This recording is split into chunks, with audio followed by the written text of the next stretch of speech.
विरहिणी श्रद्धा का जीवन नीरस हो गया। अब वह पुत्रवती हो चुकी थी, परंतु पति वियोग में दीप शिखा सी चलती रही। इस प्रकार विरह में बहुत समय बीत गया। दुखी श्रद्धा एक दिन बैठी बैठी आत्मचिंतन करने लगी। मनु, तुम क्यों छोड़ गए अपनी श्रद्धा को? मैंने तुम्हें सर्वस्व समर्पण कर तुमसे प्रेम चाहा था, पर मुझे क्या मिला? कुटिया का सूना कर, मन की उदासी। मैं समझ नहीं पा रही हूँ कि जीवन में सुख की मात्रा अधिक है या दुख की। माती माती माती। अरे कुमार कुमार कुमार, मेरे बच्चे, तू अपने पिता की तरह यहाँ वहाँ कहाँ घूमता रहता है? पूछन भी नहीं किया तुमने। माती, मेरी चिंता मत करो। आज मैंने बहुत से पके फल तोड़ के खाए। अब मुझे बहुत नींद आ रही है। मैं तुम्हारे आंचल में सो जाऊं? सो जा मेरे लाल, सो जा।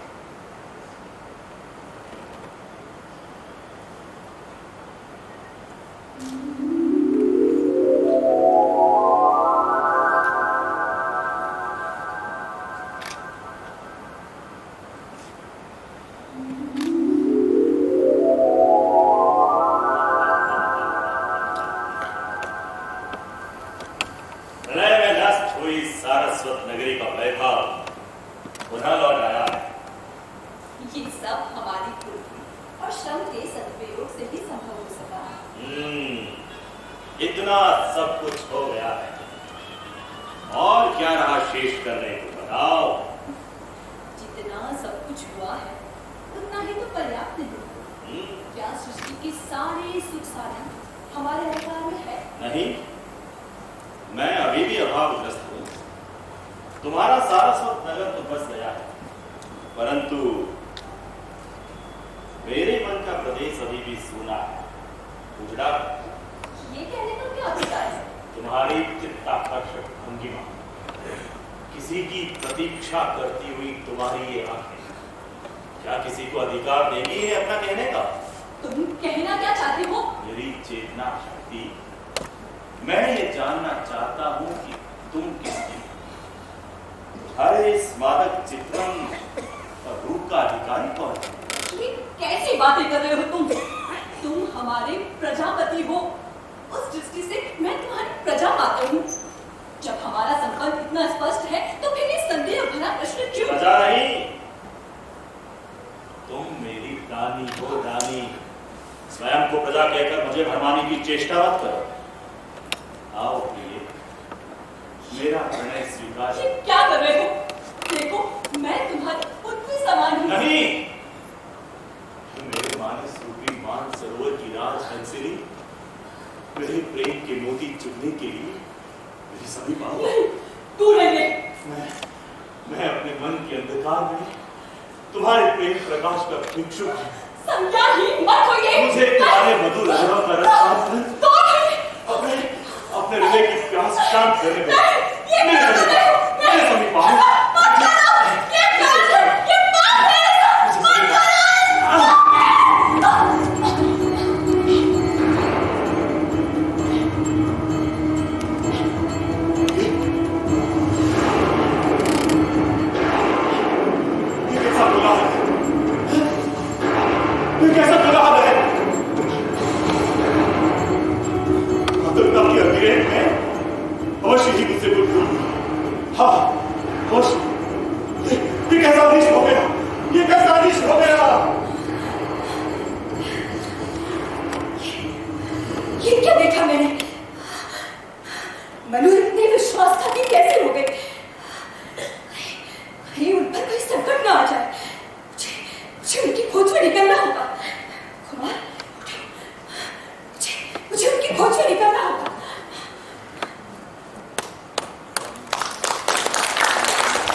अहंकारी कामासक्त मनु ने इरा को बलात् प्राप्त करने का प्रयत्न किया। इससे सारस्वत प्रदेश की प्रजा भड़क गई और फिर प्रजा और मनु के बीच घोर संग्राम हुआ। इस युद्ध में मनु राजभवन में मूर्छित होकर गिर पड़े। सर्वत्र शोक और विभत्सता छा गई।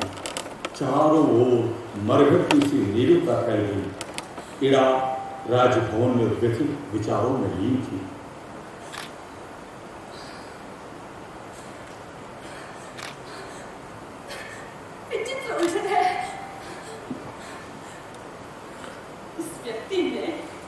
इस व्यक्ति ने मेरे और मेरी प्रजा के प्रति अपराध किया है, परंतु मैं दुविधा में हूँ।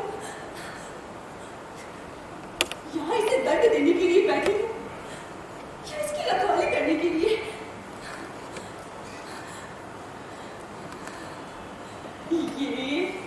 ये अपने ही कर्मों से घायल पड़ा है। इसने मुझे बलात् प्राप्त करने का दुस्साहस और मेरी प्रजा की हत्या की है। ऐसे व्यक्ति को दंड अवश्य मिलना चाहिए।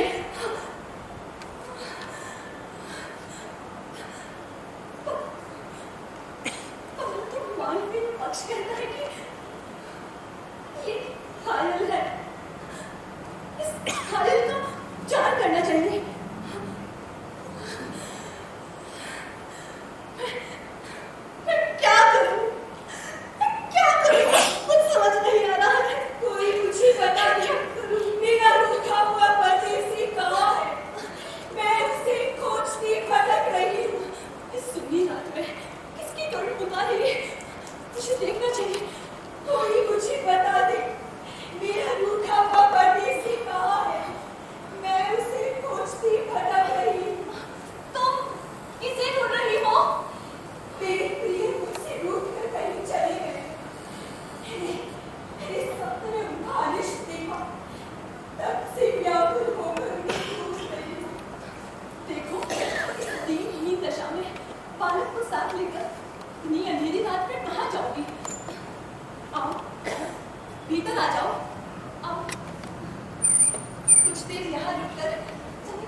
मैं यही हूँ, तुम लेटे रहो। तुम्हारी दशा भी ठीक नहीं है।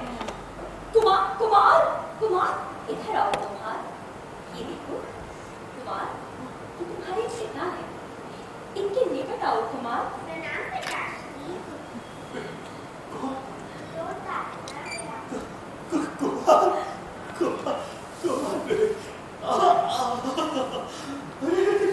अरे मेरे पुत्र, मेरे आशाओं के दीप, जब तुम्हारे नन्हे नन्हे हाथों को पकड़कर तुम्हें चलना सिखाना था, तुम्हें दुलार करना था, उस समय मैं तुम्हें छोड़कर चला गया। मेरे पुत्र, मेरे पुत्र, संभालो। मुझे उसी चीज का दंड मिल रहा है। संभालो मनु, संभालो।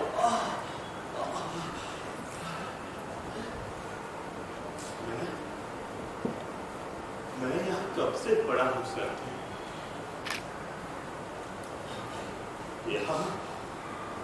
यहाँ चारों ओर घृणा ही घृणा फैली है। ले चलो मुझे यहाँ।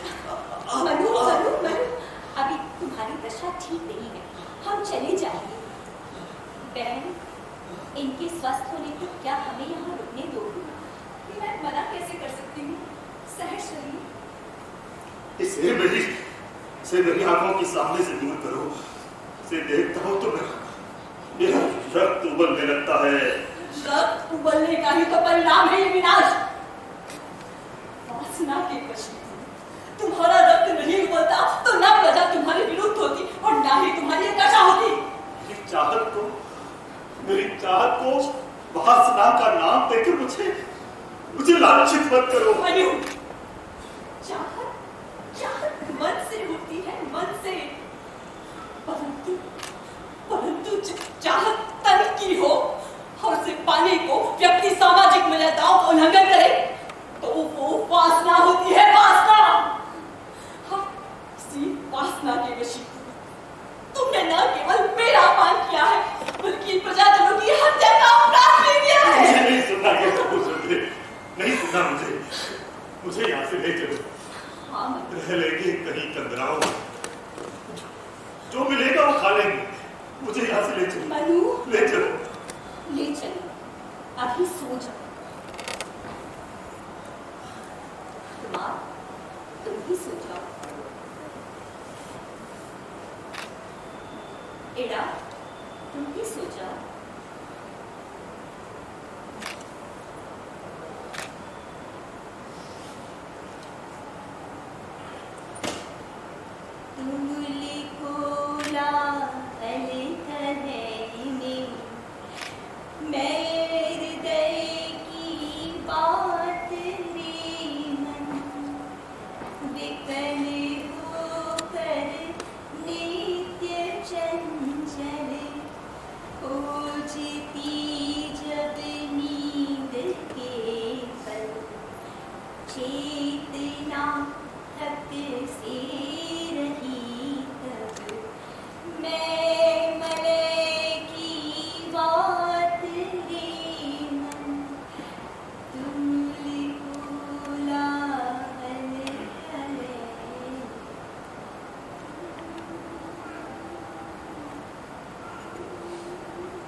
मैंने हीरा के साथ बात,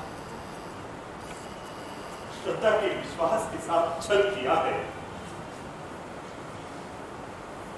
मैं इन दोनों को अपना मुख कैसे दिखाऊं? मुझे यहां से भाग जाना चाहिए। मुझे सांसारिकता के बोझ से छुटकारा पाना चाहिए। मुझे शांति की खोज में निकलना होगा। हाँ, मुझे शांति की खोज में निकलना हो। जगे सभी जब नव प्रभात में देखे तो मन वहां नहीं, पिता कहाँ कह खोज रहा था, वह कुमार अब शांत नहीं। इड़ा आज अपने को सबसे अपराधी है समझ रही, कामायनी मौन बैठी सी अपने में ही उलझ रही।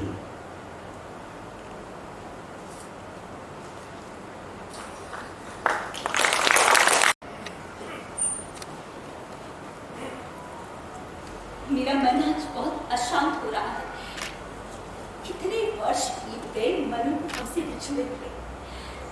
ऐसी क्या बात हो गई कि मनु को हमें छोड़कर जाने के लिए बाध्य होना पड़ा? कहाँ होंगे, किस परिस्थिति में होंगे? कुछ समझ नहीं आ रहा कि मैं उन्हें कहाँ ढूंढूं। मनु, मनु, मनु, तुम क्यों छूट गए? तुमने ऐसा क्यों किया? क्यों? माते, ये विचारों में कोई नहीं है। देखो संध्या हो चुकी है, आओ घर चले। बेटा, दीवारों पर टिकी छत को घर नहीं गए।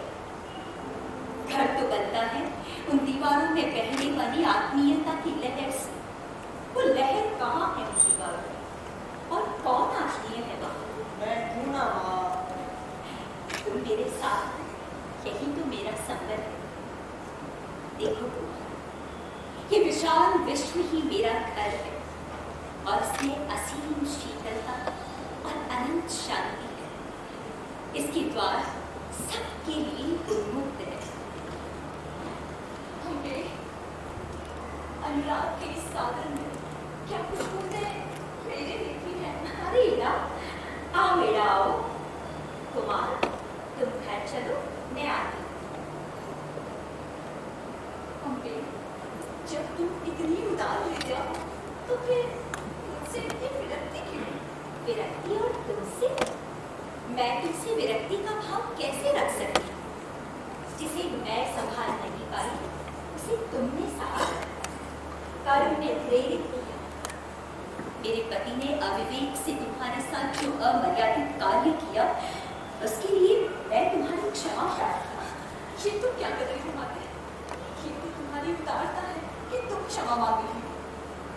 स्त्री हो या पुरुष, अपराध तो सभी से होते हैं, परंतु अधिकार पाकर मनुष्य बरसाती नाले सा उमड़ पड़ता है, मर्यादा का उल्लंघन करता है और जो उसे समझाने का प्रयत्न करता है उसे तो वो अपना शत्रु समझने लगता है। विनाशकारी विपरीत बुद्धि। सही कहा तुमने। अधिकार पाकर मनु भी अधिनायक हो गए, उनमें आधिपत्य की भावना घर कर गई और वे अपने बनाए नियमों को स्वयं ही तोड़ने लगे। दूसरी ओर समाज के हित के लिए बनाई गई वर्ण व्यवस्था में हर वर्ण स्वयं को दूसरे से श्रेष्ठ सिद्ध करने की होड़ में लग गया। इसी होड़ ने हिंसा को जन्म दिया, जिससे राज्यों की संपूर्ण व्यवस्था छिन्न भिन्न हो गई और ये अशांति एवं अराजकता फैल गई। देखो बेटा, सभी प्राणियों में एक ही आत्मा व्याप्त है। निसर्गतः मनुष्यों में कोई भेदभाव नहीं। तुमने शारीरिक आधार पर समाज को वर्णों में बांट दिया। इस वर्ग विभाजन का दुष्परिणाम ये हुआ कि लोगों में भेद बुद्धि उत्पन्न हो गई और प्रेम का लोप हो गया। वे वैमनस्य, ईर्ष्या और द्वेष से प्रेरित होकर आपस में लड़ाई झगड़ा करने लग गए। इसी से तुम्हारे राज्य में अशांति एवं अराजकता फैल गई। परंतु मैंने तो मनुष्य की बुद्धि को विकसित कर उसे शक्ति देनी चाहिए थी। क्या बुद्धि से प्राणियों के विकास की कल्पना मेरी भूल थी? मैं ये समझ नहीं पा रही हूँ माते कि मुझसे कहाँ चुप रह गई। एड़ा, तुम अपने बौद्धिक कौशल से लोगों की चेतना पर हावी हो गई, उनके मस्तिष्क पर अधिकार कर लिया, किंतु उनके हृदय को नहीं जीत सका। जीवन को सफल और उन्नत बनाने के लिए बुद्धि और हृदय का सामंजस्य आवश्यक है। ये बुद्धिवादिनी कीड़े तू जीवन को अपने स्वभावानुसार तर्क भरी युक्तियों द्वारा समझती रही। यही तुम्हारी सबसे बड़ी चूक है। अब मुझे क्या करना चाहिए? अपनी चेतना को जागृत करो और जीवन के व्यापक रूप को समझो। अब अशांत न रहकर पुनर्निर्माण का कार्य करो। तुम्हारे राज्य की पुनर्स्थापना के यज्ञ में मैं भी आहुति देना चाहती हूँ। कुमार, कुमार। प्रणाम आते। मेरे पास एकमात्र निधि ये कुमार है। ऐसे तुम्हें सौंपा। ये तुम क्या कर रही हो माते? मनु के कारण जो कुछ क्षति हुई उसकी पूर्ति के रूप में कुमार को ग्रहण करो। माते, हे सौम्य, इनके साथ जाकर पिता के अपराध का प्रायश्चित करो। इड़ा, तुम बुद्धि प्रधान हो और कुमार श्रद्धा से उत्पन्न आस्थावान है। विश्वास और तर्क के बल पर समूचे कार्यों की पूर्ति सुंदर और व्यवस्थित ढंग से हो सकेगी। अतः मानव के कल्याण और अपने राज्य के पुनर्निर्माण के लिए कार्य करो। प्रजा के योगक्षेम का सदा ध्यान रखना।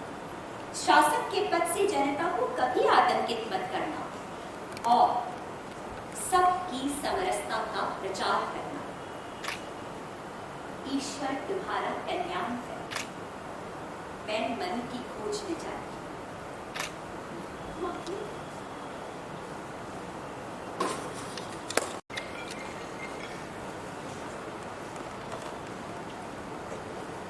मनु, मनु।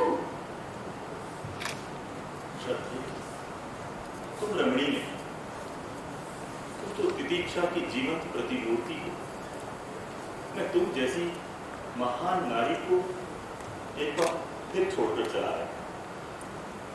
मैं अधम तुमसे कितना ही दूर भागूं, तुम मुझे ढूंढ ही लेती हो।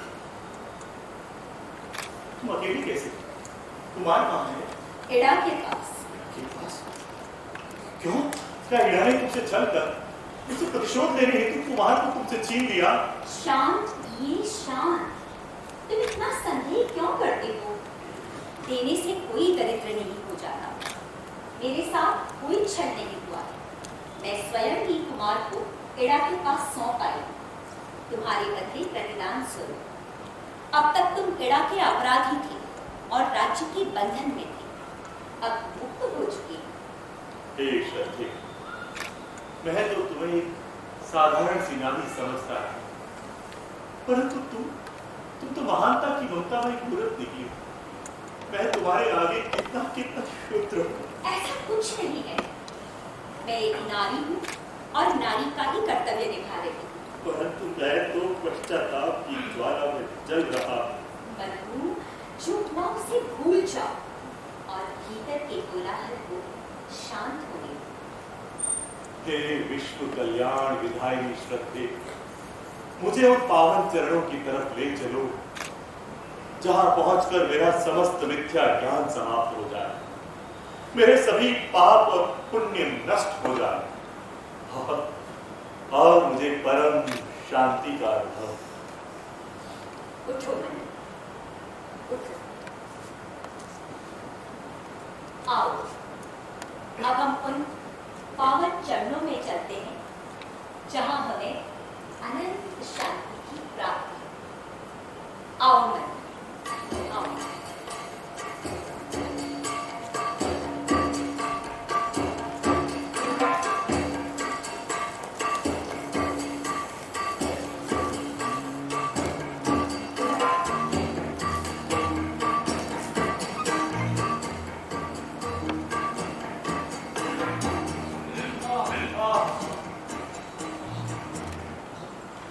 कितनी ऊंचाई पर आ गए हैं हम लोग। आज पता चला कि ऊंचाई पर पहुंचना कितना परिश्रम मांगता है। परंतु अब मैं थक गया हूं सर। ऐसे थकने से काम नहीं चलेगा। अभी तो हमें और ऊपर उठना है। साहस रखो। तुम बनी रहो साहस की प्रतिमूर्ति। मैं तो त्रस्त हो गया। मैं वापस लौट जाना चाहता हूं। इतनी ऊंचाई तक पहुंचने के बाद तुम पुनः नीचे लौटना चाहते हो, क्यों? मेरा बसाया हुआ सारस्वत प्रदेशवासी और मेरा पुत्र कुमार, ये सब मुझे अपनी ओर खींच रहे हैं श्रद्धे।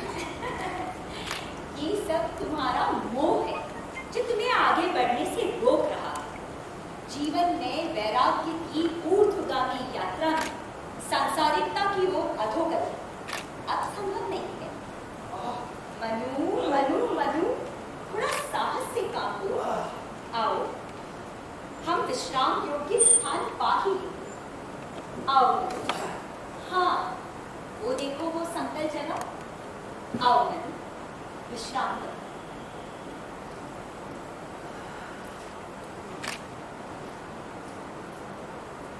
क्या सोच रहे हो? सोच रहा हूं कि जीवन क्या है, क्या भागते ही भागते रहना। प्रलय से बचकर तुमको पाया, तुमसे बाद में ईड़ा को पाया, राज्य पाया, अधिकार पाया, परंतु इन समस्त वस्तुओं को त्याग कर भाग ही तो रहा हूं। तुम ही बताओ श्रद्धे, कहीं इस भागम भाग का अंत है भला? मनु, प्राणी अपने अहम की पुष्टि के लिए जीवन पर्यंत भागता ही तो रहता है। तत्व ज्ञान के सम्यक बोध से ही इसका अंत संभव है। ये तत्व ज्ञान क्या होता है? इसके बारे में जरा बताओ। मनु, ये 3 आलोकित बिंदु देख रहे हो? हाँ, देख रहा हूं, परंतु ये आलोकित बिंदु है क्या? ये इच्छा, ज्ञान और क्रिया शक्तियों के रूप है, जिनसे अविद्याग्रस्त प्राणियों का जीवन संचालित होता है। इसे त्रिपुर भी कहते हैं। ये रक्तिम वर्ण से आलोकित बिंदु देख रहे हो? हाँ, देख रहा हूं। इस रक्तिम वर्ण से आलोकित बिंदु के बारे में मुझे कुछ बताओ देवी। ये इच्छा लोक है, इसे भाव लोक भी कहते हैं। भाव लोक से क्या तात्पर्य? यहाँ माया के रागात्मक पाश में बंधा प्राणी 5 ज्ञानेंद्रियों से सांसारिक सुख पाना चाहता है। सुख प्राप्ति का भाव सत भी हो सकता है और असत भी। सत भाव पुण्य की ओर ले जाता है और असत भाव पतन की ओर। वाह, मुझे इस श्याम वर्ण वाले आलोकित बिंदु के बारे में भी कुछ बताओ देवी। ये कर्म लोक है। इस लोक के सभी प्राणी ऐषणाओं की मृग मरीचिका में आबद्ध होकर निरंतर दुख भोगते रहते हैं। कर्म करने वालों को मुक्ति नहीं मिलती, अतः अपने कर्म फल के अनुसार व्यक्ति विभिन्न योनियों में जन्म लेते हैं और मरते हैं। बस देवी, रुक जाओ। ये कर्म लोक तो अत्यंत ही भयानक दृष्टिगोचर हो रहा है। मुझे इसके बारे में और नहीं जानना। मुझे इस उज्जवल लोक के बारे में कुछ बताओ देवी। प्रियतम, ये अत्यंत चमकदार दिखाई देने वाला आलोकित बिंदु ज्ञान लोक है। यहाँ बुद्धि का निष्ठुर चक्र चलता रहता है और तर्क की प्रधानता है। इस लोक के सभी प्राणी सुख व दुख में अनासक्त रहते हैं। ऊपर से देखने पर ये बड़े शांत दिखाई देते हैं, पर भीतर भीतर अपराध बोध से त्रस्त रहते हैं। ज्ञानी लोग कामना का निषेध करते हैं, इसे जीवन के दुखों का कारण मानते हैं, और स्वयं कामना करते हैं मोक्ष की। अब कामना की कामना है, चाहे भोग की हो या मोक्ष की। इस त्रिपुर दर्शन से तो मेरा रहस्य और भी गहरा गया है देवी। मुझे इस इंद्रजाल से बाहर निकालो। मनु, जीवन का साध्य है परम आनंद और साधन सामरस्य की प्राप्ति। इच्छा, क्रिया और ज्ञान, ये तीनों शक्तियां प्राणी के 3 तत्व बुद्धि, अहंकार और मन में संकुचित होकर निहित रहती है। इन तीनों शक्तियों में अलगाव हमारे जीवन की असंगतता को दर्शाते हैं। इनके समन्वय के अभाव में मनुष्य का मनोरथ सिद्ध नहीं होता और उसे जीवन में दुख भोगने पड़ते हैं। ज्ञान निवृत्ति की ओर खींचता है और कर्म प्रवृत्ति की ओर।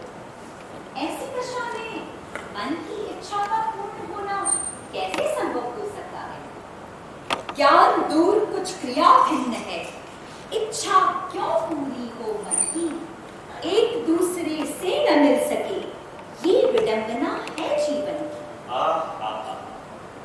देवी, तुम्हारे इस सारगर्भित विवेचन से मेरे ज्ञान चक्षु खुल गए।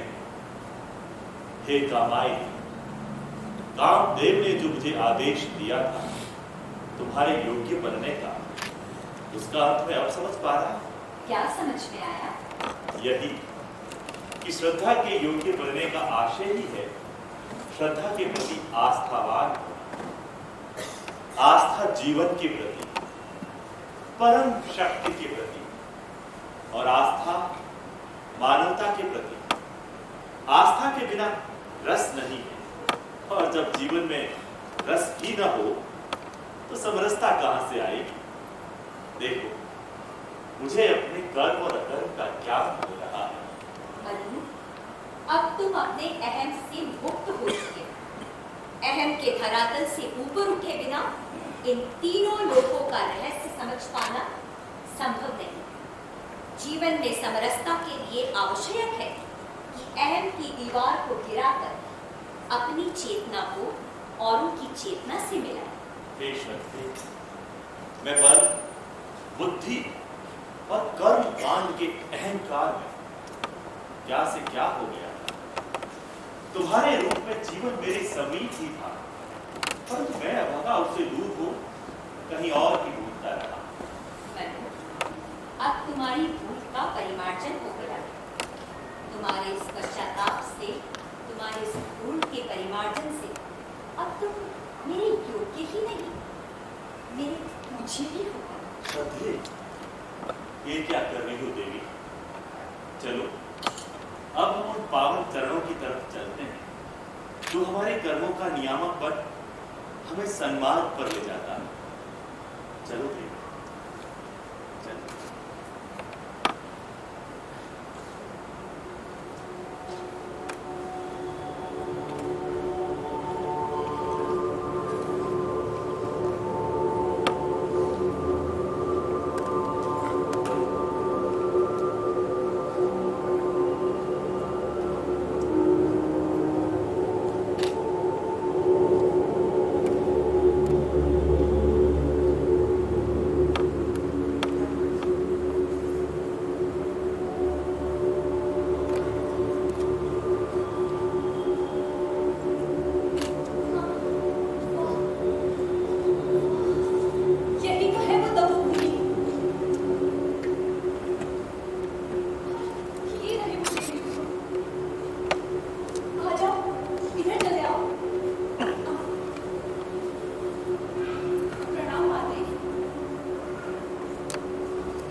देखो, इस दिव्य तपोवन में हम सभी एकात्मकता और आत्मीयता की भावना से ओतप्रोत और सुखी, परंतु संसार में प्राणी दुखी है और दुख का कारण भेद दृष्टि है। किसी को अपना तो किसी को पराया समझना। भेद दृष्टि के कारण ही राग और द्वेष का जन्म होता है, जिससे आत्मा पर मलिनता का आवरण छा जाता है। जब तक मानव स्वत्व की भावना से ऊपर उठकर परहित के संदर्भ में सोचेगा नहीं, तब तक आत्म स्थिति को प्राप्त नहीं कर सकता। समदृष्टि आने से ही निर्मल आनंद की प्राप्ति होती है, अर्थात सच्चिदानंद की उपलब्धि अपनी व्यक्तिगत सत्ता को विश्व सत्ता में डुबोने से है। हम सब एक हैं और यही जीवन का मूल मंत्र है।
मंच पर दाएं से बाएं मोहित परिहार प्रजा के रूप में, मानव आराध्या परिहार, मानव टू दीपेश गहलोत, लज्जा और ईड़ा की भूमिका में आपने देखा नेहा राठौर। इस नाटक की धुरी नायिका डॉक्टर नीतू परिहार श्रद्धा के रूप में,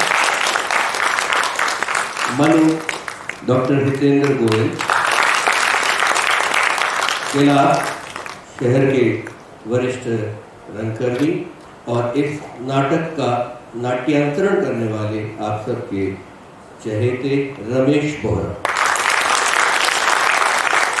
आकुली MS दही, मेकअप कैलाश गहलोत, लाइट पर रमेश भाटी नामदेव। रमेश जी और इस नाटक का अनुशोधन, परिकल्पना और निर्देशन जयपुर से पधारे जोधपुर के ही डॉक्टर SP रंगा, जो मंत्रालय से विशेष रूप से इस नाटक के बारे में 2 वर्षों से आप चिंतित थे। बीच में कोरोना पीरियड रहा, एक बार ऑनलाइन किया इस नाटक का मंचन और अभी कल यूनिवर्सिटी के सभागार में और आज एक बार फिर आपके सामने उपस्थित है। मैं स्विच ओवर कर रहा हूँ डॉक्टर SP रंगा साहब को कि वो दुष्यंत को। आप सभी सुधीजनों का बहुत बहुत आभार, धन्यवाद। ऐसे दार्शनिक नाटक के अंश को आपने बहुत तल्लीनता से देखा, बस हमारा तो सफलता हमें मिल गई। आपका बहुत बहुत धन्यवाद।